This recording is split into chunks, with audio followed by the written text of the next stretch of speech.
السلام علیکم ورحمۃ اللہ وبرکاتہ۔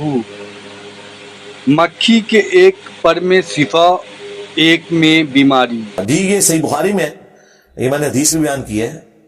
پچھلے رمضان کے اندر جب مفتی حنیف قریشی صاحب حفظہ اللہ تعالی نے مجھ پہ کرٹیسائز کیا تھا اور خالد ابن ولید کے وہ زہر پینے والے واقعہ جو جعلی واقعہ ہے، ضعیف اور من گھڑت اسناد کے ساتھ اسے بیان کیا تھا، تو اس کو ریبٹل کرتے ہوئے میں نے اس حدیث کو بھی کوٹ کیا تھا کہ نبی علیہ السلام کتنی احتیاط کرتے ہیں کہ ایک مکھی کے پر میں شفا ہے، دوسرے میں وبا ہے، اور پہلے وبا والا وہ ڈالتی ہے تو تم اسے ڈبو کے نکالو اور شفا کے ذریعے وہ بیلنس ہو جائے۔ یہ صحیح بخاری کی حدیث ہے۔